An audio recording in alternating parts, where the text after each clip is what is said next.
जनहित आवाज।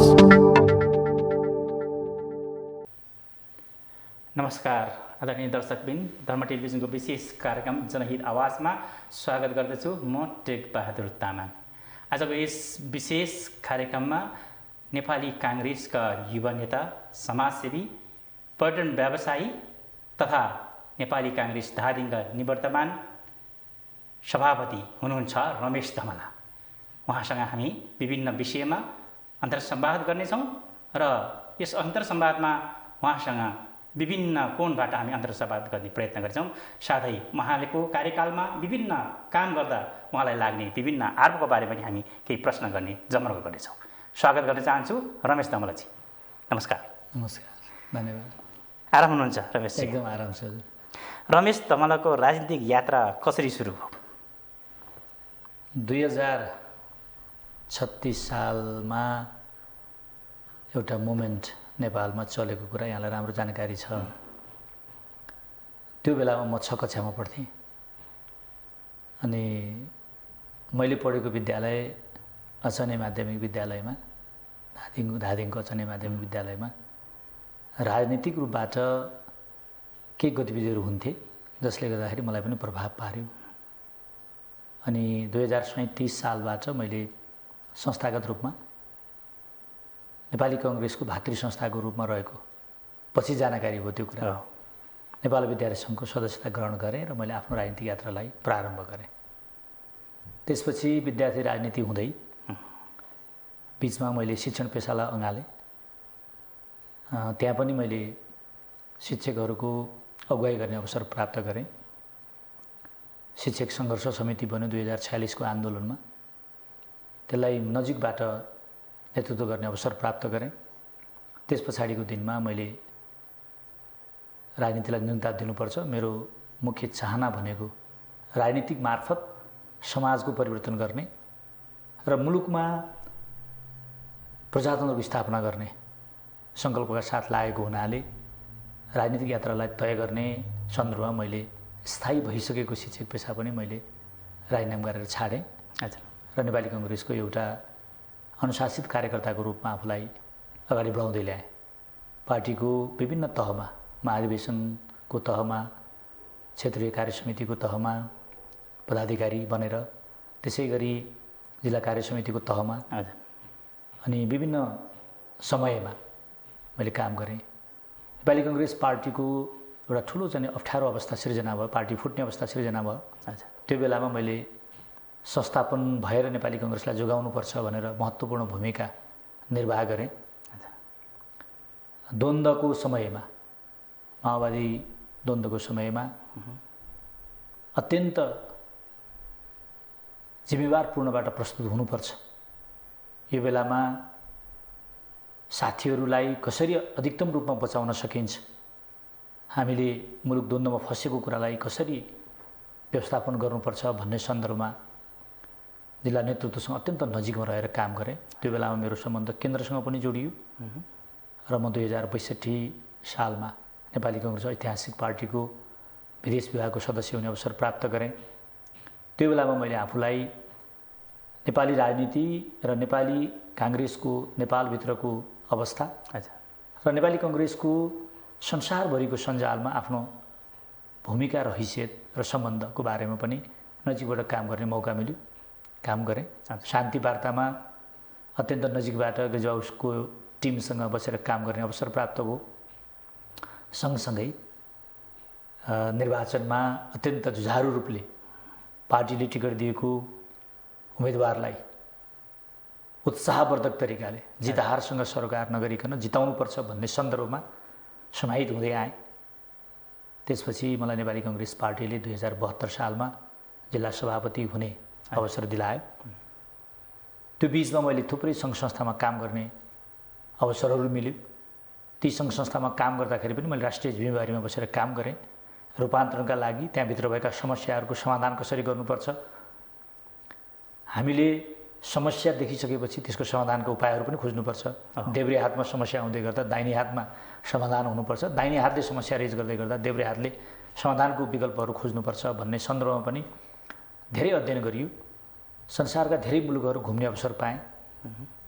जसले गर्दाखेरि एउटा नेपालको सन्दर्भमा कुरा गर्नुपर्दा खारिएको एउटा व्यावसायिक अनुभव भएको, गैर सरकारी संस्थामा लामो समय काम गरेको र राजनीतिमा पनि आफूले निरन्तरता दिँदै महत्त्वपूर्ण भूमिकामा रहेर पार्टीको सभापति भएर पुनर्संरचना, धादिङ जिल्लाको पुनर्संरचना गर्ने कुरा, नामाकरण गर्ने कुरा, त्यसपछि गएर अन्तर्पार्टी सम्बन्धलाई बलियो बनाएर साथीहरूसँग यो एकल प्रयासले नहुने कुरामा हामीले सबै साथीहरूको अपनत्व हुने गरी कलेक्टिभ वेमा साथीहरूसँग अन्तर्संवाद गरेर अपनत्व सबैले सेयरिङ गर्न सक्नुपर्छ। यो पुनर्संरचनाको विषय एउटा पार्टीले मात्रै चाहेर हुने कुरा होइन भनेर त्यो विषयमा पनि एकदम पार्टीका अन्य पार्टीका साथीहरूसँग पनि नजिकको सम्बन्ध कायम गरेर, जनप्रतिनिधि साथीहरूसँग पनि नजिकको सम्बन्ध कायम गरेर त्यो काम गरेँ।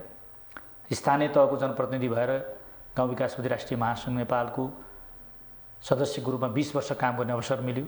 लामो समय मुलुकमा निर्वाचन भएन, त्यहाँबाट पनि थुप्रै कुराहरू सिक्ने र त्यो कुरालाई इम्प्लिमेन्ट गर्नको लागि कसरी जाँदा ठिक हुन्छ भन्ने एउटा एक्सपिरियन्स अनुभव बटुलेको हुनाले थुप्रै विधामा, थुप्रै क्षेत्रमा काम गरेको अनुभव रह्यो र त्यसलाई मैले राजनीति चाहिँ मेरो अत्यन्त एकदम महत्त्व दिएको विषय, राजनीतिको माध्यमबाट जनताको सेवा गर्नुपर्छ र मेरो पेसा भनेको चाहिँ पर्यटन क्षेत्र बनाउनुपर्छ भनेर बुझेर पर्यटन क्षेत्रमा रहेका समस्याहरूलाई, चाहे त्यो व्यवसायको समस्या होस्, चाहे त्यो मजदुरहरूको समस्या हुन्, विभिन्न विधाभित्र त्यहाँभित्र तपाईँको होटलको सञ्चालकको समस्या, होटलमा काम गर्ने मजदुरको समस्या, पर्यटन क्षेत्रभित्र पर्वतीय पर्यटन, त्योभित्र पनि विशेष गरी उच्च हिमाली क्षेत्रमा जाने विदेशी, हाम्रा चाहिँ एकदम दक्ष जनशक्ति, अरू तपाईँको चाहिँ मजदुरहरू र सँगसँगै त्यसलाई सञ्चालन गर्ने राष्ट्रिय र अन्तर्राष्ट्रिय क्षेत्रको पनि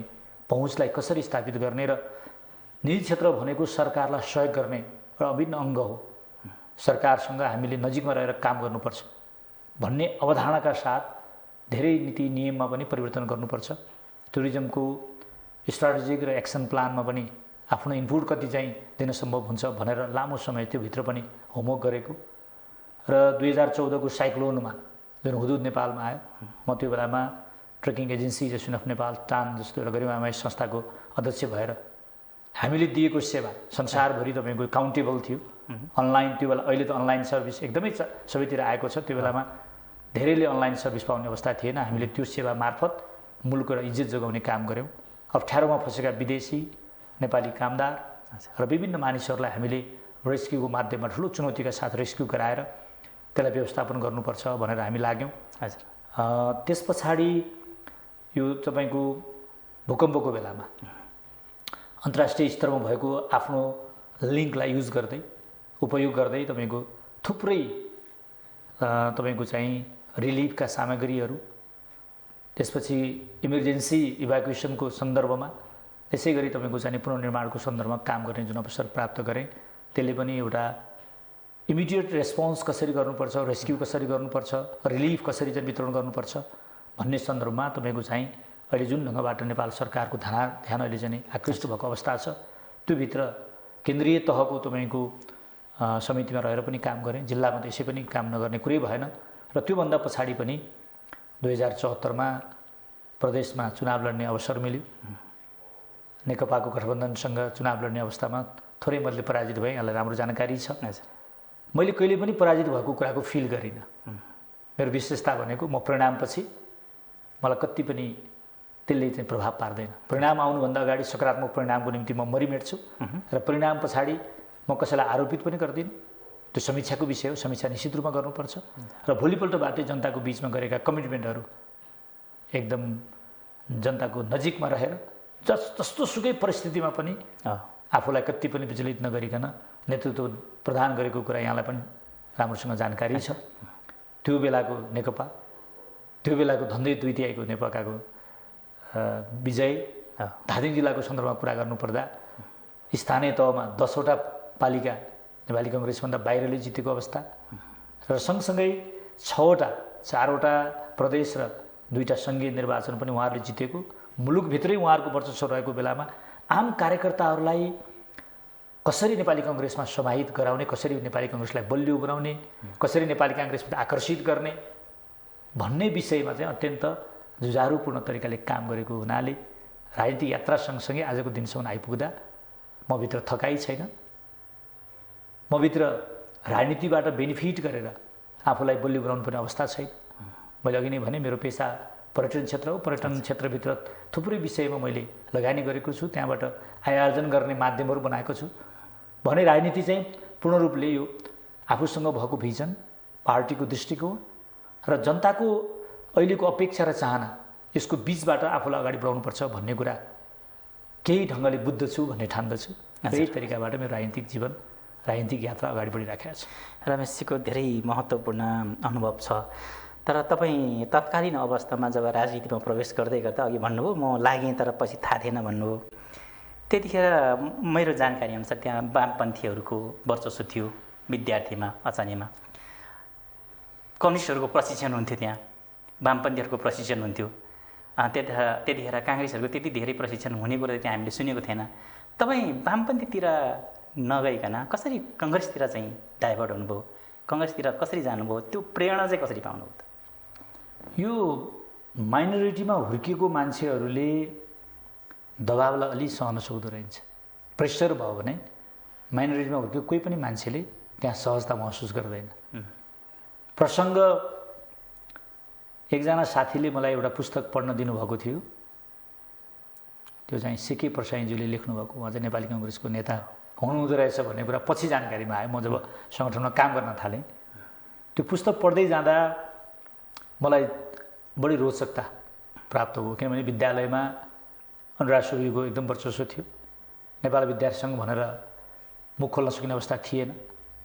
म पनि तपाईँको चाहिँ एउटा पढ्नमा काबिल विद्यार्थी भएको नाताले सरहरूले त्यसैमा काम गर्नुपर्छ भनेर मलाई पनि प्रेसर दिइरहेको अवस्थामा अलिकति बुझेर लाग्नुपर्छ कि भन्ने सन्दर्भमा मैले चाहिँ अलि पत्र पत्रिका पाउँदा, पुस्तकहरू पाउँदा बढी नै पढ्नुपर्छ भन्ने ठान्दथेँ। पढ्ने क्रममा मैले त्यो पढिरहेको पुस्तक चाहिँ मभन्दा माथिल्लो क्लासको साथीले त्यो पढ्नुहुन्न भनेर त्यो अलि दबाब सिर्जना गर्नुभयो। हजुर। अनि ममा कौतूहलता जाग्यो। कौतूहलता जाग्दै जाँदाखेरि त्यो पुस्तक कहाँबाट आयो, कसले पठायो, त्यो सबै विषयमा अलि बढी मेरो चाहिँ जानकारी लिने चाहना वृद्धि भयो। कौतूहलता बढ्दै जाँदा म चाहिँ हरिबहादुर बस्नेत, उहाँ चाहिँ त्रिपुरा सुन्दरीमा पढाउने शिक्षक हुनुहुँदो रहेछ, उहाँसँग भेट भयो। अनि उहाँले यो धेरै विषयमा मलाई काउन्सिलिङ पनि गर्नुभयो र म एकैचोटि त्यस पछाडि अझ मलाई बढी राजनीतिक रूपबाट एउटा विद्यार्थी सङ्गठन बलियो छ। अचनामा माविमा मात्रै उहाँहरू बलियो, अन्त पनि हाम्रो सङ्गठन बलियो भएको ठाउँ छ भनेर मलाई भ्याउँदै मावि आरुघाट जो गोर्खामा त्यहाँ चाहिँ पुर्याइयो र आदरणीय नेता चिनगाजी श्रेष्ठ, आदरणीय नेता हरिलाल जोशी उहाँहरूको बिचमा चाहिँ कुराकानी गराइयो फड्कान्त छतकुली मार्फत। अनि त्यस पछाडि मैले चाहिँ नेपाल विद्यार्थी सङ्घको सदस्यता लिएँ। लिइसकेपछि मैले त्यो सङ्गठनलाई वृद्धि गर्ने प्रयत्न गरेँ। त्यहाँभित्र थुप्रै प्रेसरहरू आए विद्यार्थी कालमा, होइन। अनि पछाडि मैले अचनै मावि 9 कक्षामा छाडेर म आरुघाट भीमोदय माविमा पढ्न जाने परिस्थिति सिर्जना भयो। त्यसले मलाई त्यही बेलामा एउटा खारिएको एउटा विद्यार्थी नेताको रूपमा स्थापित गर्यो। गोर्खामा पढ्न गइसकेपछि गोर्खा जिल्लाको राजनीति, त्यसपछि आदरणीय नेता चिरञ्जीवी वाग्लेसँग भेटघाट भयो, होइन। त्यसो गर्दै जाँदा बढोत्तरी हुँदै गयो। अनि बिचमा बिपी कोइरालालाई भेट्न सुन्दरीजाल जानुपर्छ भन्ने हामीभन्दा सिनियर नेताहरूबाट खबर आयो अनि हामीहरू त्यहाँ भेट्न गयौँ, होइन। मलाई अहिले पनि त्यो समय याद छ। त्यहाँबाट अझ बढी चाहिँ तपाईँको राजनीतिलाई आफूले खार्ने मौका पाएँ र त्यस पछाडि निरन्तर रूपबाट समाज परिवर्तनका लागि हामीहरू पढे लेखेका मान्छे, तपाईँलाई थाहा नै छ म एकदमै पढे लेखेको मान्छेको जमात कम भएको ठाउँमा हुर्किएको, होइन। गुरुङ समुदायको बिचमा, गुरुङ समुदायमा त्यो बेलामा 8 कक्षा पढेपछि बढी ब्रिटिस, इन्डियन, नेपाल आर्मीहरूमा बढी जानुपर्छ भन्ने कन्साइन्सबाट उहाँहरू प्रेरित हुनुहुन्थ्यो। त्यो ठाउँबाट आफूलाई एउटा पढेको एउटा सफल मान्छे बनाउन चुनौतीपूर्ण जिम्मेवारी थियो।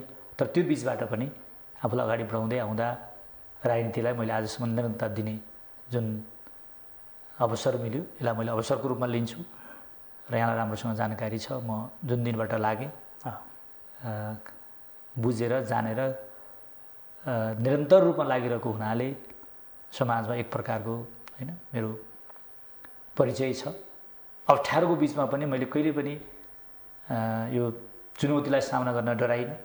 सानो उदाहरणको लागि कोभिड-19 को तपाईँले कुरा गर्नुभयो भने the first time as a being a leader of होइन धादिङ मैले बसको व्यवस्थापन गरेँ। काठमाडौँमा बसेका मान्छेहरूलाई धादिङसम्म लैजानुपर्छ भने त्यो दिन मलाई मैले स्मरण गरेँ भने म आश्चर्यचकित पर्छु।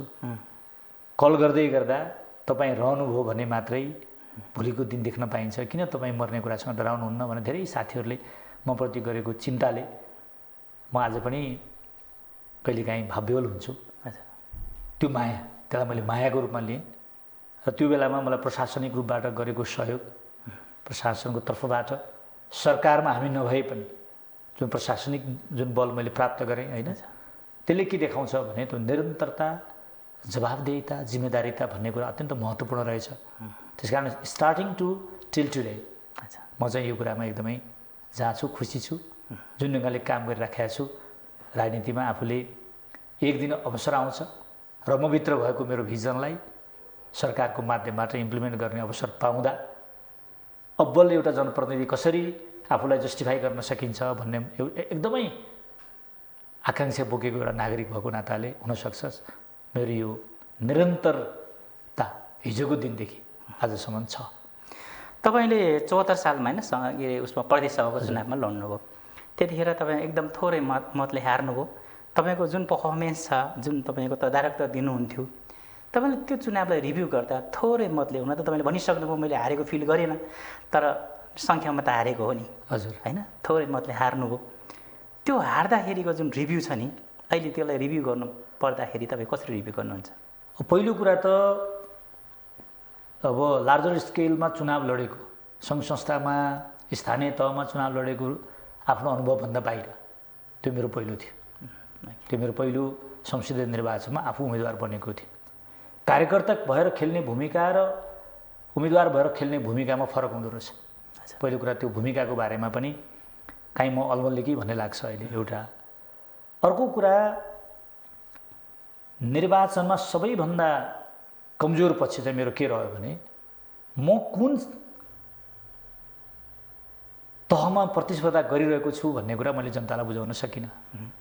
मैले रुख चिन्हको मात्रै प्रचार गरेँ। त्यो बेलामा त पहिलो मतपत्रमा हाल्ने रुख, दोस्रो मतपत्रमा हाल्ने रुख। यदि मैले त्यो बेलामा मेरो मतपत्र चाहिँ दोस्रो मतपत्र हो भनेर मलाई मतदान गर्न चाहने टोटल मतदाता कहाँ पुर्याउन सकेका थिएँ भने मैले त्यो पराजय भोग्नुपर्ने थिएन। नम्बर 1, मतदाता शिक्षा हामीले सोचे जस्तो गरी मतदाता कहाँ पुर्याउन सकेनौँ। समय छोटो थियो।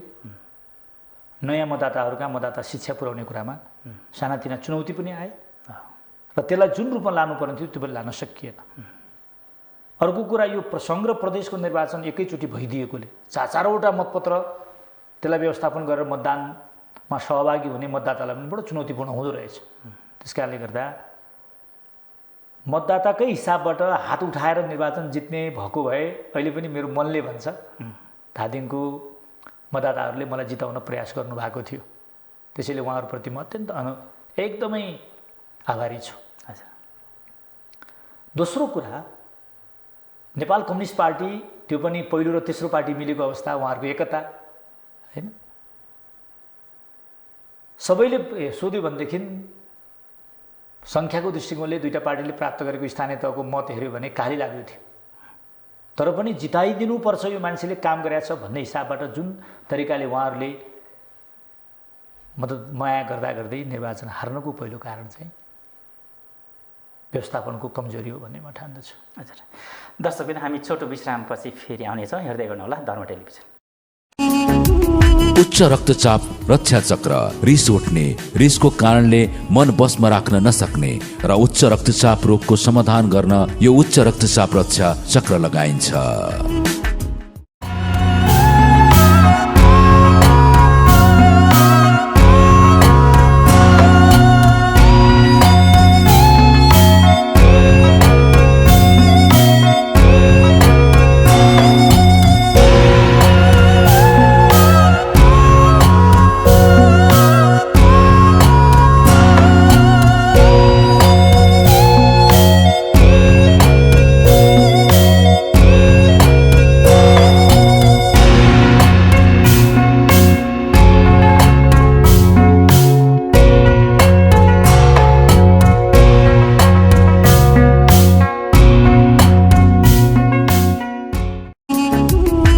पराक्रम चक्र, झै झगडा शान्ति गर्न, युद्धहरूमा विजय हासिल गर्न, शारीरिक वाचिक र मानसिक पराक्रमी बन्न, सधैँ सबै शत्रुहरूबाट अपराजित हुन यो पराक्रम चक्र लगाइन्छ। उच्च रक्तचाप रक्षा चक्र, रिस उठ्ने, रिसको कारणले मन बसमा राख्न नसक्ने र उच्च रक्तचाप रोगको समाधान गर्न यो उच्च रक्तचाप रक्षा चक्र लगाइन्छ।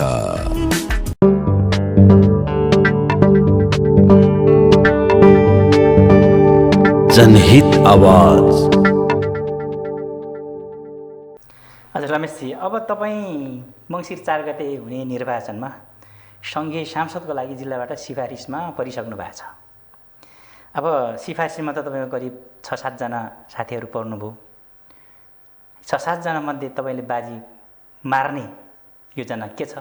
किन काङ्ग्रेसमा त धेरै गुट उपगुटहरू छन्। तपाईँ जतिसुकै प्रहर भए पनि पक्कै पनि तपाईँको विरुद्धमा पनि गुटहरू लाग्ने छन्। र अर्को कुरो, त्यो क्षेत्र भनेको आदिवासी जनजातिहरू, विशेष गरी तामाङहरूको ज्यादा बाहुल्यता छन् र त्यहाँ दिलमानजी पनि त्यहाँ प्रखर दावेदार हुनुहुन्छ। एकातिर आदिवासी जनजातिको छोरो दिलमान तामाङ र अर्कोतिर आर्यनको छोरो रमेश धमला। यो बिचमा तपाईँले टिकट कसरी पाउँछ? अब म सिफारिस भएर आएका सबै साथीहरूलाई सम्मान गर्दै निर्वाचनमा टिकट पाउने मुख्य आधार भनेको चाहिँ मतदाताको बिचमा तपाईँको आफ्नो पपुलारिटी नै हो। मेरो तयारी नेकपा रहिरहन्छ, नेकपा फुट्दैन, नेकपाको वर्चस्व कायम रहिरहेको छ धादिङमा। नेकपासँग चुनाव लड्नुपर्दा थप अरू पार्टीहरू पनि नेकपामा मिल्न सक्ने सम्भावना पनि रहन सक्छ। ती सबै पार्टीहरू एक ठाउँमा हुँदा पनि निर्वाचन जित्नुपर्छ भनेर पौने 6 वर्ष सभापति हुँदा मैले गरेको पार्टीप्रतिको सङ्गठन विस्तारको सबैभन्दा ठुलो समर्पण हो। तपाईँले धादिङ जिल्लामा भएका राजनीतिक कार्यक्रमहरूलाई हेर्नुभयो भने नेपाली कङ्ग्रेसकै इतिहासमा विरोध सभा टुँडीखेलमा आयोजना गरेर एउटा मात्रै पार्टीले त्यो टुँडीखेलको त्यति ठुलो टुँडीखेल भरेर अस्तव्यस्त बजारमा अस्तव्यस्त मान्छेको उपस्थिति गराउने तागत अरू नेतृत्वले गरे जस्तो लाग्दैन मलाई। तपाईँले अरू पार्टीको पनि हेर्नुभयो भने। हजुर। त्यस कारणले साउन महिनामा गरेको विरोध सभा होस् या तपाईँको हिउँद महिनामा गरेको होस्, पार्टीको कुनै पनि तहबाको, चाहे त ओरिएन्टेसन कार्यक्रमको कुरा गर्नुहोस्, चाहे त्यो आमसभाको कुरा गर्नुहोस्, चाहे कर्नर मिटिङको कुरा गर्नुहोस्, रमेश धमला आउँदैछ भनेपछि रमेश धमलाले के कार्यक्रम लिएर आउँदैछ भन्ने सुन्न चाहने मान्छेहरूको जमात ठुलै थियो। मैले 2070 सालमा नै धादिङ जिल्ला 3टा निर्वाचन क्षेत्र हुँदा नै 1 नम्बर क्षेत्र रोजेर म 1 नम्बर चुनाव लड्न जान्छु भनेको र तत्कालीन समयमा नै आदरणीय नेता दिलमान पाखरिनले तपाईँ आउनुहुन्छ भने म समानुपातिकमा रहन्छु, मलाई त्यो बेलामा नै उहाँले त्यो क्षेत्रमा इन्भाइट गरिसक्नु भएको। म इन्भाइटेड मान्छे हुँ। पछि क्षेत्र 2टा भयो। अहिले हिमालको काखदेखि बेसीको फाँटसम्म जोडियो। हिजोको 1 नम्बरको मात्रै कुरा गर्दा निश्चित रूपमा जनजातिहरूको बाहुल्यता हो। अहिले 51 वडाको जनसङ्ख्यालाई यहाँले हेर्नुभयो भने बाहुल्यता अरू नै वर्गको छ। म त्यतातिर जान चाहन्न। मैले एउटा एकदमै त्यो बेला मलाई नेताहरूले सोद्धा किन 1 नम्बरमा जाने जमर्को गर्नुभयो भने भन्नुभएको थियो। अनि मैले एउटा स्लोगन बनाएको थिएँ, जनजातिले रोजेको छेत्री बाहुनले खोजेको। छेत्री बाहुनको एकदमै भनाइ के छ, 48 सालमा श्रद्धेय नेता दामन दाइले टिकट पाउनुभयो, 51 मा दामन दाइले पाउनुभयो, 56 मा दिलमान दाइले पाउनुभयो, 64 मा दिलमान दाइले पाउनुभयो, हैन? अब एकपटक त हामीले पनि पाउन पाए हुन्थ्यो भनेर छेत्री बाहुनहरूले टिकट खोजिराखेका छन्। म त्यो समुदायको परेँ, हैन? अर्को मास्तिरका जनजातिहरूले मलाई छेत्री बाहुनको रूपमा हेर्दैनन्। मेरो बाल्यकालदेखि आजको दिनसम्म हेर्नुभयो भने म कम्प्लिट जनजातिहरूको बिचमा 400-500 घर गुरुङहरू, केही घर नेवारहरूको बिचमा एउटा मात्रै छेत्री बाहुन भएर बसेको। त्यस कारणले मेरो रहन सहन, उठ बस, खाइपी मेरो बाल्यकाल र आजको मेरो डेभलपमेन्ट सबै जति पनि हेर्नुभयो भने त्यो सबै जनजातिसँग जोडिएको छ। म स्ट्रेट फरवार्ड छु, जनजातिको शैलीसँग म इमिडिएट एडजस्ट हुन्छु। हजुर। र तपाईँ धादिङ पनि बुझ्ने, धादिङकै एउटा असल नागरिक भएको नाताले मलाई माया गरेर आज चाहे जिल्ला सभापति बनाउँदाको कुरा गर्नुहोस्, चाहे अहिले म त्योभन्दा पार्टीको अरू फङ्सनहरूमा जाँदाखेरिको कुरा गर्नुहोस्, मलाई माया गर्ने ठुलो पङ्क्ति जनजाति नै हुनुहुन्छ। त्यस कारणले गर्दा मलाई जातीय रूपबाट विभेद भएर निर्वाचन हार्छु कि भन्ने कति पनि मलाई त्यो प्रकारको सन्देह छैन। र निर्वाचन जित्ने र निर्वाचनमा टिकट पाउने, टिकट दिने या टिकट लिने भन्ने कुरा चाहिँ निर्वाचन केका लागि लडिन्छ? निर्वाचन जित्नका लागि लडिन्छ। अर्को कुरा, विगत निर्वाचनमा नेकपा हुँदाखेरि जुन तरिकाबाट निर्वाचन लडियो, मैले अहिले पनि दावा गरिराखेको छु, नेपाली कङ्ग्रेसभन्दा बाहिर अरू विचार बोक्ने साथीहरूले मलाई 5000 भन्दा बढी मत दिनुभयो। ती मतदाताहरू अहिले पनि मलाई कुरेर बसिराख्नु भएको छ। र जब तपाईँले उत्तरी बेल्टको कुरा गर्नुभयो, जनजातिहरूको बाहुल्य भएको क्षेत्रको कुरा गर्नुभयो भने मेरो बाल्यकाल, मेरो हाई स्कुलको पठन पाठन र राजनीतिक प्रारम्भ मेरो त्यो क्षेत्रमा भएको र आफन्तहरू पनि प्रशस्त भएको कारणले गर्दा मैले नेताहरूलाई भनेको छु, यो पटक मैले निर्वाचन लड्दा जित्न सजिलो हुन्छ। यसको मतलब उहाँहरू निर्वाचन हार्दै हुनुहुन्छ त्यो होइन। मभित्र एउटा संस्कार छ, म सबै नेताहरूलाई सम्मान गर्छु। आन्तरिक प्रतिस्पर्धामा हाम्रो टिम हुन्छ हरेक सेक्टरमा, त्यो पोलिटिक्स मात्र होइन। तपाईँले आफूलाई बढोत्तरी गर्नका निम्ति, तपाईँको आफ्नो हैसियतलाई माथि लानका निम्ति हरेक क्षेत्रमा प्रतिस्पर्धामा जाँदा, कुनै पनि तहको निर्वाचनमा जाँदा हामीले त्यहाँ टिम निर्माण गर्नुपर्छ। चाहे व्यावसायिक निर्वाचनको कुरा गर्नुहोस्, चाहे अन्य सेक्टरको निर्वाचनको कुरा गर्नुहोस्। हामी इन्टरनेसनल तपाईँको फोरमहरूमा जाँदाखेरि पनि देशको बिचमा निर्वाचन हुन्छ, त्यहाँ हामीले लबिङ गर्नुपर्छ, त्यहाँ पनि टिम बनाउनुपर्छ। त्यस कारणले गर्दा त्यो टिमको प्रभावले मात्रै टिकट वितरण गर्नुहुन्छ नेताहरूले भन्ने कुरा होइन। त्यस कारणले यो पटक उहाँहरूले मलाई विश्वास गर्नुहुन्छ यसले जित्न सक्छ भन्ने कुरामा। अहिले गठबन्धन जुन तरिकाले चलिराखेको छ। अर्को कुरा, अस्ति मात्रै गठबन्धन गरियो, गठबन्धनप्रति तपाईँ कति इमान्दार हुनुहुन्छ भन्ने कुराले पनि अर्थ राख्छ। तपाईँले हाम्रै जिल्लामा भएका गठबन्धनका घटनाहरूमा, गठबन्धनभित्रका घटनाहरूमा तपाईँले आफूलाई कतिको गठबन्धन पार्टीहरूको बिचमा समाहित गर्न सक्नुभयो? तपाईँले आफ्नो कार्यकर्ता मात्रै परिचालन गरेर पुग्दैन। नेपाली कङ्ग्रेसलाई माया गर्ने शुभेच्छुक, समर्थक, मतदाता मात्रै परिचालन गरेर पुग्दैन। गठबन्धन दलका मान्छेहरूले पनि उम्मेदवार हुने मान्छेको बारेमा हेरिराखेका हुन्छ, रेस्पोन्स कति गरिन्छ। अहिले राजनीतिमा दुईवटा कुरा बडो महत्त्वपूर्ण रूपमा हेरिराखेका छ। रेस्पेक्ट कति गर्न सक्छ त्यो मान्छेले र रेस्पोन्स कतिको गर्छ। रेस्पेक्ट र रेस्पोन्स भएन भने अहिले मानिसहरू तपाईँलाई राम्रोसँग स्वीकार गर्ने पक्षमा छैनन्। सानो कुराले कति प्रभाव गर्छ भन्ने कुरा त माननीय पर्यटन मन्त्रीज्यूले अस्ति मात्रै देखाउनु भएको रामलीलाबाट आज आइराखेको छ नि। आज हेर्दा साह्रै सानो, तर गहिरेर हेर्नुभयो भने त्यो घटनाले आज हामीलाई कति अप्ठ्यारो बनाएको छ। त्यस कारणले गठबन्धनको उम्मेदवार बनेर जाँदै गर्दा अहिले स्थानीय तहमा प्राप्त गरेको मतलाई मात्रै काउन्ट गरेर हुँदैन। लामो समयदेखि तपाईँको अन्तर पार्टी सम्बन्ध कस्तो छ, तपाईँलाई विश्वास गर्ने मतदाताहरूको जमात कति छ, यो एउटा कुरा यो छ। अर्को कुरा, हामी अवसरको खोजीमा रहेका कार्यकर्ताहरू, हामी नेता कार्यकर्ताहरू, हामी अधिकतम अवसर जिल्लाभित्र ल्याउन चाहन्छौँ। त्यस कारणले श्रद्धेय नेता दिलमान पाखरिनज्यूलाई मैले अनुरोध गरिराखेको छु, तपाईँको समानुपातिको अवसर अहिले एकदमै उच्च छ। त्यो उच्च समानुपातिको अवसरलाई यहाँले सदुपयोग गर्दै अरू साथीहरूका निम्ति ढोका खोलिदिनुपर्छ, यो मेरो अनुरोध हो नि। त्यस कारणले गर्दा अहिलेको अवस्थामा नेपाली कङ्ग्रेसको संसदीय बोर्डले, संसदीय समितिले निश्चित रूपमा छलफल गर्नु नै छ। मैले भन्ने गरेको छु, म परिणामपछि न बिरामी हुन्छु, न म डराउँछु, न म थाक्छु। त्यस कारणले उहाँहरूले गर्ने निर्णय शिरोधार्य छ। हामी पार्टी पद्धतिमा विश्वास गर्छौँ। अहिले पार्टीमाथि यति ठुलो चुनौती आइराखेको छ। पार्टीले गर्न सकेको काम एउटा व्यक्तिले गरिराखेको छ भनेर अहिले हामीले धेरै मिडियाहरूलाई अहिले परिचालन गरिराखेको अवस्था छ। त हाम्रो पार्टीहरूले पनि आम जनताको चाहना के छ? उहाँहरूले हिजो सांसदको टिकट प्राप्त गर्दै गर्दा उहाँहरूको उमेर कति हो? अनि उहाँहरूले आफ्नो उमेर स्मरण गर्नुभयो भने मलाई रोक्नुपर्ने कुनै ठाउँ छैन। र मैले उहाँहरूलाई पटक पटक जिल्लामा अवसरका निम्ति मरिमेटिसकेका छु। मैले अघि नै पनि भने कुनै पनि निर्वाचनमा औँलो ठहराउने गरी कसैले पनि गलत हरकत गर्यो भन्ने गरी मैले काम गरेको छैन। त्यो मेरो सबैभन्दा सबल पक्ष। अस्ति मात्रै सम्पन्न स्थानीय तहको निर्वाचनमा पनि गठबन्धनलाई चुनौतीपूर्ण रूपले हाम्रै पार्टीबाट एकजना महिला नेत्रीले उहाँले चाहिँ उपमेयरमा निवेदन दरखास्त दिनुभयो। अच्छा, त्यो कुराले मलाई कति अप्ठ्यारो बनायो होला। टिम वाइजको कुरा गर्नुहुन्छ भने उहाँ हामीसँग जोडिएको मान्छे हुनुहुन्थ्यो, तर मैले निर्धक्कका साथ गठबन्धनका दललाई भनेको थिएँ, यो म पनि बसेको नगरपालिका भएको हुनाले सबै ठाउँमा गठबन्धनलाई सफल पार्ने कुरामा कुनै प्रकारको कमी म हुन दिन्न। म अहिले भर्खर निवर्तमान भएको सभापति हुँ। सङ्गठन निर्माणको मेरुदण्डमा मेरो ठुलो योगदान छ र यो पनि मैले पार लगाउँछु, पार लगाएर देखाएँ नि। त्यस कारणले गर्दा म त्यो कुरामा चाहिँ आश्वस्त छु। पहिलो कुरा त मान्छेले आफूले आफूलाई विश्वास गर्नुपर्छ। मैले अगाडि साल्ने कुनै पनि गतिविधिमा सबभन्दा पहिला मैले आफूलाई प्रश्न गर्छु, मैले ठिक गरेँ या बेठिक गरेँ।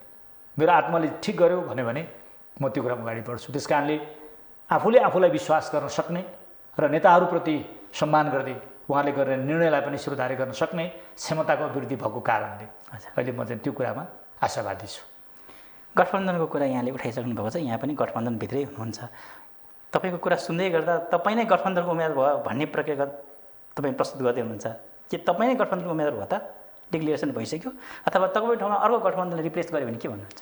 मैले अघि नै भने नि तपाईँलाई, गठबन्धन गर्दा पहिलो कुरा त हाम्रो निर्वाचन क्षेत्र रहने कि नरहने भन्ने कुराको टुङ्गो लागेको छैन। हामीले सबै निर्वाचन 165वटै निर्वाचन क्षेत्रमा नामहरू सिफारिस गरेका छौँ। त्यो मध्येबाट अहिले हामी धन्दै 50% हामीले चाहिँ त्यसलाई गिभअप गर्नुपर्ने अवस्था छ, किनभने हामी गठबन्धनमा जाँदैछौँ। अर्को कुरा मैले यहाँलाई अघि इन्डाइरेक्टली एउटा कुरा भनेको थिएँ, मेरो तयारी गठबन्धन हुन्छ भनेर होइन भनेर।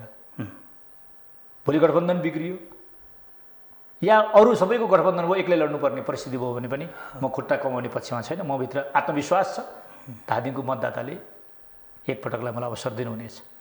त्यो मेरो आत्मविश्वास हो। र अर्को कुरा, अरू साथीहरूले टिकट पाउँदा या गठबन्धन हुँदै गर्दा अरू साथीहरूलाई जाने कुरामा मैले अघि नै भने नि, पार्टी पद्धतिको माध्यमबाट भएर आएको निर्णयलाई जसले क्यारी अन गर्न सक्छ, जसले शिरोधार्य गर्न सक्छ, स्वीकार गर्न सक्छ, त्यो मान्छे मात्रै नेता हुन्छ।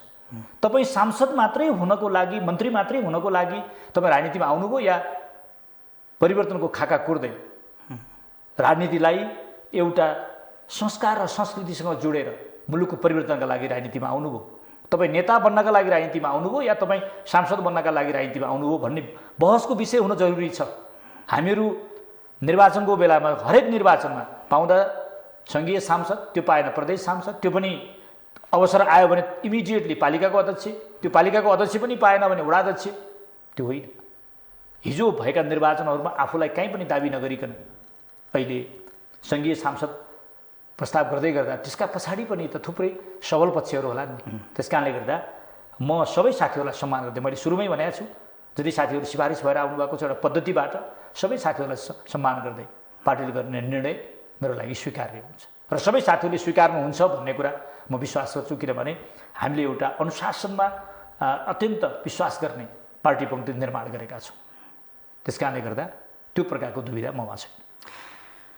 रमेश धमालाको यो प्रकारको काबिलियत त छ भन्ने कुरो पार्टी पङ्क्तिको केही गुटमा त तपाईँको पक्कै पनि थाहा होला, तर जसले टिकट वितरण गर्छ त्यो सानेपाको नजर त्यहाँ धारिङमा पुग्छ त? अब अहिले हामी 50% कममा अहिले बाहिर म्यासेज आइराखेको छ, कार्यदलले निर्णय गर्न सकेका छैन। अहिले हामीले जति सिट प्राप्त गर्छौँ हामीभित्र यति ठुलो दबाब छ, हामीलाई जित्ने क्यान्डिडेट चाहिएको छ। तपाईँले काठमाडौँमा अस्ति मात्रै सम्पन्न भएको महानगरको निर्वाचनमा हामी कसैले पनि कल्पना गरेका थिएनौँ कि हाम्रो उम्मेदवारले पराजय भोग्नुपर्छ, उपविजेता बन्नुपर्छ। तपाईँको मनमा पनि त्यो कुरा लागेको थिएन, तर मतदाताले के कुरालाई आधार बनाउनु भयो? मतदाताको सेन्टिमेन्ट, पहिलोचोटि मतदाता बन्दै गरेको युवाहरूको सेन्टिमेन्ट के कुरामा छ? त्यो सबै कुरालाई कसी लाउँदा मभन्दा अर्को साथी अब्बल हुनुभयो भने निश्चित रूपमा सानेपाको नजर त्यता पर्ला। होइन भने अहिले जुन कुराको चुनौती हरेक पार्टीहरूले बेहोर्नुपर्ने अवस्था छ, अहिले तपाईँले गाउँघरमा, सहर बजारमा तपाईँले सामाजिक सञ्जालबाट सोध्नुभयो भने, राख्नुभयो भने, तपाईँकै यो मिडियाको माध्यमबाट तपाईँले अहिले भोटिङ गराउनुभयो भने हामीहरूको फरक मत आउँछ। त्यो कारण के होला? भने तपाईँले सामाजिक क्षेत्रमा राजनीतिक कर्मीको रूपमा गर्नुभएको एउटा त्यागका हिसाबले, कुर्बानीका हिसाबले, सेवाका हिसाबले, समर्पणका हिसाबले र तपाईँले नेतृत्वमा रहँदा आम जनतालाई दिलाउनु भएको जवाबदेहिता र जिम्मेदारिताका हिसाबले मानिसहरूले आफ्नो प्रतिनिधि छान्ने कुरा छ। हामी शासक छान्दैछौँ या हामी प्रतिनिधि छान्दैछौँ, आज जनताको बिचमा ठुलो छलफल बहस छ। आज हामी 48 सालको निर्वाचनमा जाँदै छैनौँ, अहिले हामी 79 को निर्वाचनमा जाँदैछौँ। अहिले नेपालमा शिक्षित मतदाताको सङ्ख्या कति छ? जातीयताको विषयमा बहस गर्ने, क्षेत्रीयताको विषयमा बहस गर्ने, अनि अवसरका विषयमा बहस गर्ने, धार्मिक मुद्दाहरूलाई प्रष्ट रूपमा राख्ने, यो मान्छेले जित्दै गर्दा मेरो धर्मको संरक्षण हुन्छ, यो मान्छेलाई जित्दै गर्दा मभित्र अन्याय हुँदैन, यो मान्छे मेरो सेवक बन्छ, यो मान्छे मेरो शासक बन्दैन, पद प्राप्तपछि यो मान्छेमा परिवर्तन आउँछ कि आउँदैन, मान्छेले हेरिराखेका छैन। मैले अघि नै पनि अलिकति स्मरण गराएँ, एउटा सानो घटना हामीले भन्यौँ, तर भोलिपल्ट आज त्यसलाई हेऱ्यौँ भने कति ठुलो त्यो घटनाको रूपमा आयो। त्यस कारणले गर्दा सानेपाको नजर हरेक हिसाबले पर्छ। हाम्रो सिनियरहरूलाई दिँदा के हुन्छ, अहिले हामी आफूलाई अहिले नेपाली कङ्ग्रेसको सन्दर्भमा एकदमै युवा ठान्दछौँ, हामीहरूलाई दिँदा के हुन्छ, हामीभन्दा अझ यङ युवाहरूलाई दिँदा के हुन्छ भन्ने विषयमा घनीभूत रूपमा छलफल हुन्छ। नेताहरूलाई अहिले आफ्नो इच्छा पुरा गर्ने नाममा, आफ्नो आकाङ्क्षा पुरा गर्ने नाममा, आफ्नो गुट बनाउने, बलियो बनाउने नाममा नेताहरूले यो मुस्किलले प्राप्त गरेको गठबन्धनको सिट लुज गर्ने छुट छैन। त्यो लुज गर्दै गर्दा हाम्रो भोलिको उद्देश्य सस्टेनेबल डेभलपमेन्ट एक्टिभिटिजलाई, हामीले परिकल्पना गरेको सुशासनलाई, हामीले परिकल्पना गरेको नेपालको विकास र समृद्धिलाई त्यसले टेवा पुग्न जान्छ कि जाँदैन भन्ने कुरा हेर्नुपर्ने हुन्छ। हामीले एकछिनमा अलिक गलत तरिकाले हामीले निर्णय गर्ने कुरामा हामी प्रभावित भयौँ भने हामीले पराजय भोग्दै गर्दा त्यहाँ जित्ने मान्छे को हुन्छ? हामीले जसलाई नेपालको राजनीतिमा एकपटक रोक्नुपर्छ हामीले भनिरहेका छौँ, त्यो शक्तिले जितेर आउने हो नि। त्यस कारणले गर्दा यो विषयमा गठबन्धनको मात्रै मतलाई हामीले हेऱ्यौँ भने म बर्दियाको निर्वाचन स्मरण गराउन चाहन्छु यहाँलाई। त्यहाँ गठबन्धनको सङ्ख्या कति थियो, तर परिणाम के आयो? हजुर, हिजो गठबन्धनको मात्रै सङ्ख्या जोड्दा म जहाँ निर्वाचन लडाएको थिएँ त्यति फरकले उहाँहरूले जित्ने होइन, 10,000 देखि 15,000 को फरकमा जित्नुपर्ने हुन्थ्यो। त्यस कारणले गर्दा अहिले जसले निर्णय गर्न बसिराख्नु भएको छ उहाँहरूले यो सबै विषयमा छलफल गर्नुहुनेछ र उहाँहरूले निर्णय गर्दा ध्यान पुर्याउनु हुनेछ भन्ने कुरामा म विश्वस्त छु। अब गठबन्धनको बारेमा काङ्ग्रेसभित्र धेरै पहिलादेखि विवाद पनि थियो, बिचमा पनि विवाद उठ्यो, हामी एक्लै लड्नुपर्छ भन्ने मत पनि बलियो मत छ। काङ्ग्रेसले कम्युनिस्टहरू जो ठक्क इतर ध्रुवसँग गठबन्धन गरेर जानुपर्ने, कम्युनिस्टको भुइँ चढ्नुपर्ने कारण चाहिँ किन पर्यो? नेपालको राजनीतिमा एउटा यस्तो संस्कार चाहिँ स्टार्टिङ भयो, निर्वाचन अगावै गठबन्धन गर्ने। गठबन्धन गरिसकेपछि पार्टीहरू नै विलय हुने, पार्टीहरू नै एक ठाउँमा चाहिँ मिलन हुने, त्यो घटनाक्रम सुरुवात भयो। हजुर, हामीले 5 वर्ष, योभन्दा अघिल्लो 5 वर्ष पनि थुप्रै अनुभूतिहरू हाम्रो बिचमा रहे। यदि गठबन्धन थिएन, एउटा एउटा पार्टी निर्वाचन लडिराखेका थियो भने तपाईँले अहिले कुरा गर्दै गरेको तपाईँको मित्र निश्चित रूपमा सरकारमा हुन्थ्यो। गठबन्धन नगरिकन नजाने राजनीतिक पार्टी हाम्रो मुलुकमा अत्यन्त आकाङ्क्षाका साथ अगाडि बढिराखेका छ। हामीले गठबन्धन गरेनौँ भने उहाँहरूको गठबन्धन अन्त हुन्छ। हामी राम्रोसँग गणितीय हिसाब किताब गर्न जान्दछौँ। त्यस कारणले गर्दा यो हाम्रो बाध्यता हो। आम कार्यकर्ताहरूको चाहना, आम युवाहरूको चाहना, आम मतदाताहरूको चाहना नेपाली कङ्ग्रेस जस्तो ऐतिहासिक पार्टी, नेपालको सन्दर्भमा सबैभन्दा ठुलो पार्टी, यो पार्टी एक्लै निर्वाचनमा जाओस् भन्ने चाहना राख्नु त्यो उहाँहरूको अधिकारको कुरा हो। हिजो हामीले एक्लै निर्वाचनमा गयौँ, उहाँहरू गठबन्धन गर्नुभयो।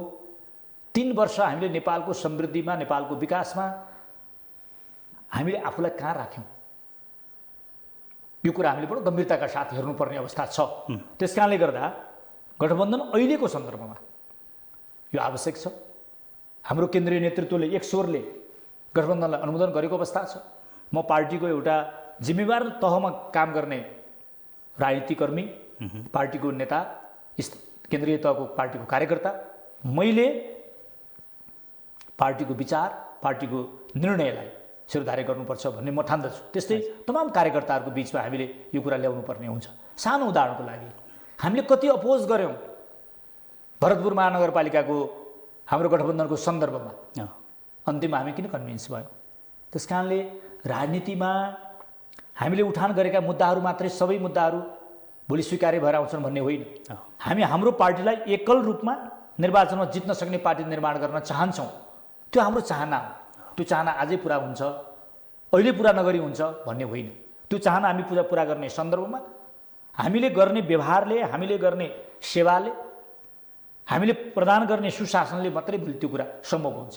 त्यस कारणले गर्दा अहिलेको यो समयमा गठबन्धन अपरिहार्य देखिएको छ। यो गठबन्धनको माध्यमबाट हामीहरू सरकारमा जानुपर्ने हुन्छ भन्ने हाम्रो बुझाइ छ। अब यो गठबन्धनको पुरा प्र्याक्टिस गर्दा गर्दै यो गठबन्धन अन्तबन्ध जान सक्छ कि त्यो बेलामा नेपाली कङ्ग्रेस निर्वाचन लड्दैन त?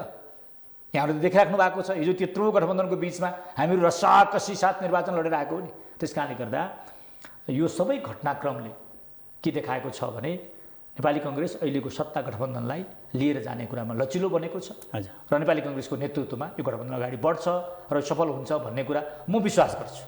हजुर, दर्शकबिन हामी छोटो विश्रामपछि फेरि आउनेछौँ। हेर्दै गर्नुहोला धर्म टेलिभिजन।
जनहित आवाज।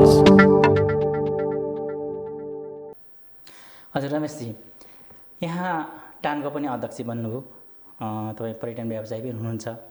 तपाईँमाथि एउटा आरोप छ, रमेश तमाला टानमा जानुभयो, अध्यक्ष बन्नुभयो, भयभरको शक्तिको दुरुपयोग गरेर उहाँले त्यहाँबाट धेरै कुम्लाउनु भयो, धेरै कमाउनु भयो र अहिले त्यो पैसा फाल्नको लागि चाहिँ उहाँ चुनावमा उभिनुहुन्छ भन्ने यो एउटा आम प्रश्न, मेरो प्रश्न भन्दा पनि आम प्रश्न जुन उठ्या छ साथीभाइ मार्फत, मैले यहाँलाई जिज्ञासाको रूपमा राखेँ, के भन्नुहुन्छ?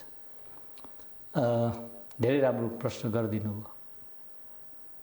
बेला बखतमा विशेष गरी निर्वाचनकै टाइममा सामाजिक सञ्जाल मार्फत यस्ता कुरा उठाइन्छ र यो मैले मिडिया मार्फत क्लियर गर्न जरुरी पनि छ। म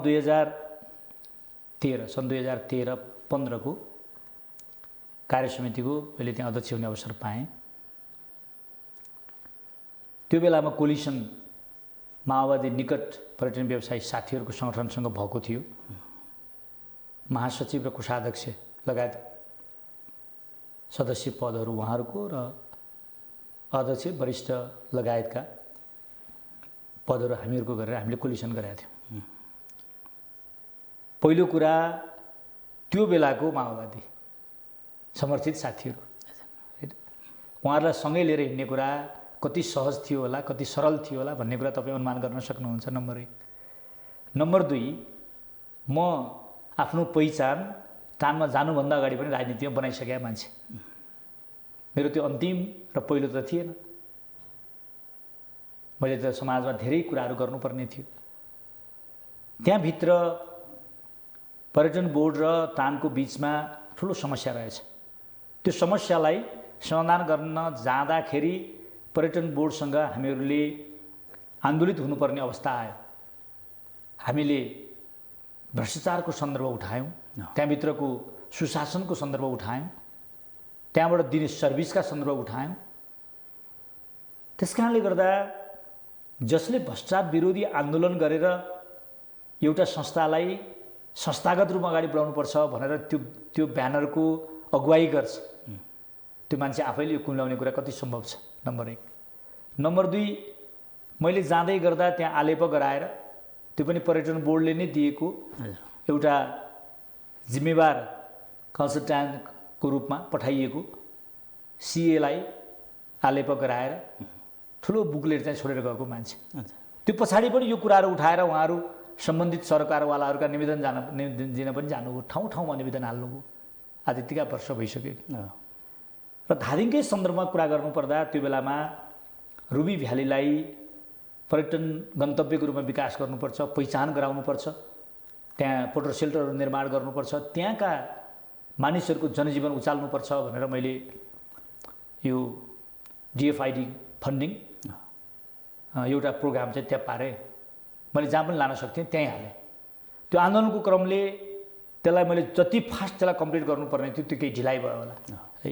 त्यहाँभित्र केही आलोचनाका कुराहरू उठे, तर त्यसलाई पनि मैले जाँदै गर्दा त्यहाँ मजदुरले पाउनुपर्ने पैसा कति बाँकी छ, संस्थाले तिर्नुपर्ने पैसा कति बाँकी छ, हाम्रो एकाउन्टेबिलिटीभित्र कति पैसा पर्छ र हाम्रो जिम्मेदारिता के हो भन्ने कुरा त्यो इजिएमबाट क्लियर गरेर गएको हुनाले पछि साथीहरू सबैले पैसा पाउनुभयो। हामी तथ्यमा आधारित नभइकन मफसलमा जे कुरा उठ्यो त्यसलाई बढी बढावा दिने हाम्रो परम्परा हो। त्यस कारणले यो कुरालाई मैले धेरै ध्यान दिएर हेरिन्।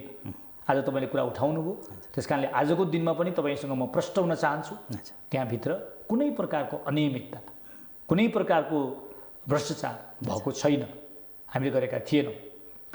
र अहिले जुन तपाईँको त्यहाँबाट कुम्ल्याएको भने त्यो सामाजिक संस्था हो।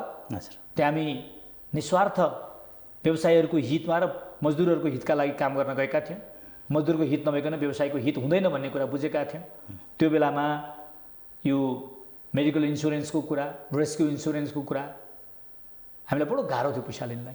हामीले त्यो इन्सुरेन्स बढाउनुपर्छ भन्ने कुरा त्यो हुदुदको टाइममा एभरेस्ट बेस क्याम्पमा मन्त्रीज्यू गएको बेलामा, सचिव गएको बेलामा त्यहाँ कमिटमेन्ट गर्न लगाएर हामीहरूले पछि आएर धेरै मिहिनेत गरेर बढाएको अवस्था हो। हामीले त्यो बेलामा कुरा उठाएका थियौँ, no trekking without guide or porter, without company भन्ने कुरा लागू गर्नुपर्छ भनेर हामीले कुरा उठायौँ। हाम्रो कार्यकाल 2 वर्षको मात्रै भएकोले हामी जाँदाखेरि पछिको साथीहरूले क्यारियर नगरेकोले त्यो आजको दिनमा पनि हुन सकिरहेको छैन। हाम्रो पर्यटन क्षेत्रमा प्रष्ट धारणा छ यो साना तथा मझौला व्यवसायीहरूले बचाएको उद्योग हो।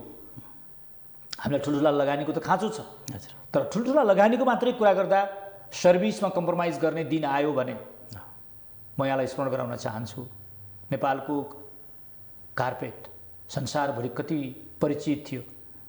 संसारमा यसको मार्केट बुम भएको बेलामा हामीले छिमेकी राष्ट्रहरूबाट कार्पेट चाहिँ गलत बाटोबाट लिएर आएर लेबलिङ चाहिँ नेपाली राखेर पठाउँदाको हालत के भयो। हामी यो कुरा बुझेको, हामी सेल्फ इम्प्लोइमेन्ट बेसबाट उठेर उद्योगपति बनेको मानिसहरू सबै क्षेत्रको चुनौती र अपर्च्युनिटीको बारेमा बुझेका छौँ। त्यस कारणले गर्दा त्यो ढङ्गको हरकत हाम्रो कार्यसमितिले गर्न सक्ने अवस्था थिएन। पहिलो कुरा गरेको छैन र अहिले पनि यहाँहरू जस्तो मान्छेहरूले आएर त्यहाँ हेर्न सक्नुहुन्छ। र पटक पटक हामीले प्रस्ताव गरेका त्यहाँको चाहिँ टिमहरूले निर्वाचन जितिराखेका छ। यदि हामीले गलत गरेको भए हाम्रो आम मतदाताले हामीलाई क्वेसन गर्नुहुन्थ्यो होला नि। त्यस कारणले गर्दाखेरि मफसलमा जे कुरा उठाइएको छ यो तथ्यमा आधारित छैन, यो गलत कुरा। रमेशजी, तपाईँ पर्यटन व्यवसायमा लामो समयदेखि अझै पनि निरन्तर हुनुहुन्छ र विशेष गरी तपाईँले धेरै देशहरू घुम्नुभयो, यस सम्बन्धी अध्ययन पनि गर्नुभयो, अनुसन्धान पनि गर्नुभयो र नेपालको अर्थव्यवस्थामा पर्यटक एउटा महत्त्वपूर्ण पाटो हो भन्ने कुरो सरकारले पनि भन्दै आएको छ। अब यस विषयमा यो कुराहरू हामीले उठाइरहँदा कस्ता पर्यटकहरू नेपाल आउँछन्, पर्यटकको क्वालिटीहरू के हुन्, तिनको भिजाको समस्याहरू के छन् र यो नेपालको अर्थव्यवस्थालाई अझै साउन बनाउनको लागि पर्यटकको नीति कस्तो बन्नुपर्छ? पहिलो कुरा हाम्रो पर्यटन बजारलाई चुस्त दुरुस्त राख्न पर्यो। पर्यटन बजार हाम्रो सीमित छ। चाहे पदयात्राको कुरा गर्नुहोस्, चाहे तपाईँले भ्रमण गर्ने डेस्टिनेसनहरू, सहरिया डेस्टिनेसन, हिमाली डेस्टिनेसन, चाहे पहाडिया डेस्टिनेसनको कुरा गर्नुहोस्, हामीसँग सीमित डेस्टिनेसनहरू छन्। दोस्रो कुरा, हाम्रो राष्ट्रिय ध्वजावाहक जहाजको सङ्ख्या कति छ? हामीले इन्टरनेसनल मार्केटमा हामीले हाम्रो रेट कायम गर्न सक्छौँ सक्दैन? हामी अरूबाट प्रभावित छौँ या हामीले अरूलाई प्रभाव पारिराखेका छौँ? नेपाल एयरलाइन्सको अवस्था आज के छ? अरू प्राइभेट एयरलाइन्सहरूको अवस्था के छ आज? आज यति थोरै हाम्रो चाहिँ जहाजहरूबाट हामीले हाम्रो कनेक्टिभिटी जुन तरिकाबाट बढोत्तरी गर्नुपर्ने हो त्यो सम्भव छ त? तपाईँको प्रतिस्पर्धी बजार Bharat, Thailand, China, Pakistan, Singapore तपाईँले हेर्नुभयो भने, मलेसिया हेर्नुभयो भने त्यहाँसम्म उडेर आउने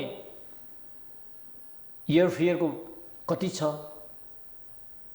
अनि त्यहाँबाट नेपाल जोडिने बित्तिकै उहाँहरूले तिर्नुपर्ने कति छ भन्ने कुराको मूल्याङ्कन मानिसहरूले गर्न जरुरी छ कि छैन? त्यस कारणले पहिलो कुरा त हामीले जुन एयर ट्रान्सपोर्टेसनको कुरा छ, कनेक्टिभिटीको कुरा छ, यो बढाउनु जरुरी छ। यो हामीले बडो आँटका साथ यो काम गर्नुपर्ने हुन्छ। एकपटक पर्यटन मन्त्री आज हाम्रो बिचमा हुनुहुन्न, स्वर्गीय रविन्द्र अधिकारीज्यूले प्रयास गर्नुभएको थियो, तर उहाँ पनि बडो ठुलो विवादको भुमरीमा फस्नुभयो। कहाँबाट जहाज किनियो, कसरी किनियो, कति पैसामा किनियो, त्यो कुराको तथ्याङ्क लामो समयसम्म उहाँले पनि प्रश्न पार्न सक्नु भएन। एउटा ठुलो चाहिँ भुमरीमा हाम्रो अहिले नेपाल एयरलाइन्स फसेको छ, यसलाई हामीले बाहिर ल्याउन सक्नुपर्छ। दोस्रो कुरा, वान टाइम ट्याक्सेसन प्रणाली जुन लागू गरिएको छ भेहिकल इम्पोर्टमा,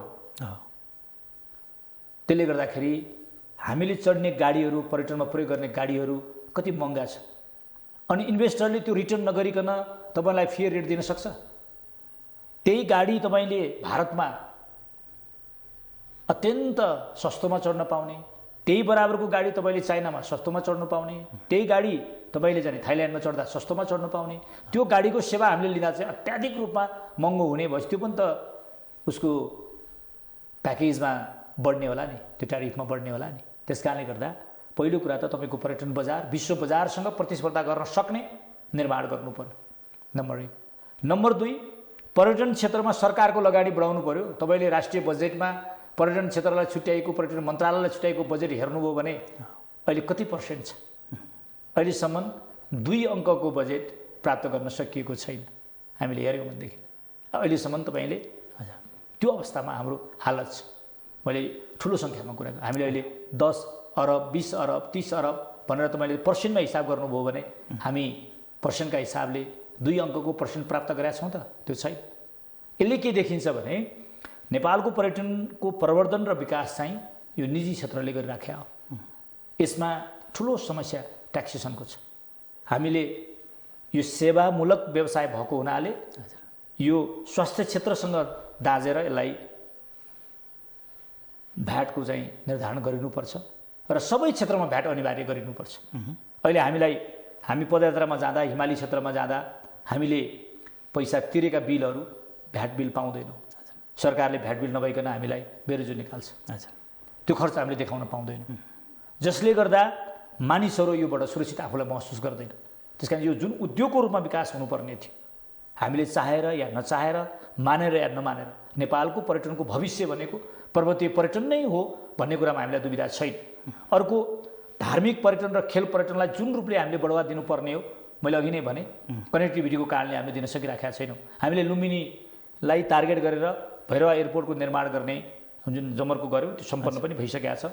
अब त्यो अगाडि बढ्दै गर्दा हामीले त्यसलाई हेर्नुपर्ने हुन्छ। लुम्बिनीमा आएका मानिसहरू हामीले लुम्बिनीमा कति दिन राख्न सक्छौँ? हामी आजै आउँछौँ, भोलि फर्किन्छौँ, या आजै आएर आजै फर्किन्छौँ, या हामी त्यहाँ प्याकेज 7 दिनको, 8 दिनको, 5 दिनको प्याकेज निर्माण गरेर बेच्न सक्छौँ। सिक्वेन्सल अर्डरमा बुद्धिस्ट टुरिज्म चाहिँ हामीले नेपाल र भारतको बिचमा जोडेर हामीले प्याकेज निर्माण गर्न सक्छ कि सक्दैनौँ? त्यो बडो हाम्रो कूटनैतिक सम्बन्धसँग पनि जोडिएको विषयवस्तु छ। त्यस कारणले गर्दा आज हामीले पर्वतीय पर्यटनको क्षेत्र अनि उच्च हिमाली क्षेत्रमा गरिने हाम्रो माउन्टेनियरिङको क्षेत्र, त्यसै गरी सहरी क्षेत्रमा पहाडी क्षेत्रमा गरिने विभिन्न प्रकारका चाहिँ हाम्रो अवलोकन भ्रमणका क्षेत्र र सँगसँगै खेल पर्यटन र धार्मिक पर्यटन अनि त्यसपछि गएर जल पर्यटनलाई हामीले राष्ट्रिय जुन योजनाबाट राज्यको बजेटबाट प्रवर्धनका लागि हामीले प्रायोरिटीमा राख्न सक्नुपर्छ र अन्तर्राष्ट्रिय बजारमा यसको बजारीकरणका लागि हामीहरूले ठुलो लबिङ गर्नुपर्छ। आज तपाईँले हेर्नुभयो भने मलेसियाको, सिङ्गापुरको, चाइनाको, थाइल्यान्डको, अरू कुनै पनि कन्ट्रीको तपाईँले गुगल सर्च गर्नुभयो भने सबै चिज प्राप्त गर्नुहुन्छ। नेपालको सन्दर्भमा तपाईँले बाहिर कुनै देशमा गएर खोज्नुभयो भने के पनि पाउनुहुन्न। भने आइटीको यत्रो विकास भइसक्दा पनि नेपालको पर्यटन जुन प्रवर्धन जुन पर्यटन बोर्ड मार्फत गरिनुपर्ने थियो, बोर्ड आफैमा विवादित भएर हामी ठुलो आन्दोलन गऱ्यौँ। त्यसपछि आएका साथीहरूबाट ठुलो राम्रो काम हुन्छ भनेको अहिलेको साथीको गतिविधि देखिराख्नु भएको छ तपाईँले। म कसैलाई पनि इन्सल्ट गर्न चाहन्न, तर कहिलेकाहीँ बाध्यताले तपाईँ आन्दोलित हुनुपर्ने दिन आउँछ। त्यस कारणले गर्दा नेपालको पर्यटन प्रवर्धनमा सरकारको प्रायोरिटी, जसरी हामीले भन्छौँ नि कृषि, पर्यटन र जलस्रोत, कृषि, जलस्रोत र पर्यटन ठुला पार्टीहरूको प्रायोरिटी यो तीनटा हो। कसैले कृषि, पर्यटन र जलस्रोत भनेका छन्, कसैले कृषि, जलस्रोत र पर्यटन भनेका छन्। भनेपछि यो तीन क्षेत्रमा गरिने लगानी जुन तरिकाबाट हामीले प्रायोरिटीमा राख्नुपर्ने थियो राष्ट्रिय बजेट निर्माण गर्दा, त्यो हुन सकिराखेको छैन। यसको मतलब सरकारले भन्ने मात्रै हो, गर्ने प्रायोरिटीमा पर्यटन क्षेत्र परेको छैन। मैले भन्दा यो सरकारको विरोध गरे हुँदैन होला। हस्, धन्यवाद महत्त्वपूर्ण विचारको लागि। मलाई जुन अवसर दिनुभयो तपाईँको इन्टायर टिमलाई र तपाईँको टेलिभिजन परिवारलाई हार्दिक धन्यवाद ज्ञापन गर्न चाहन्छु।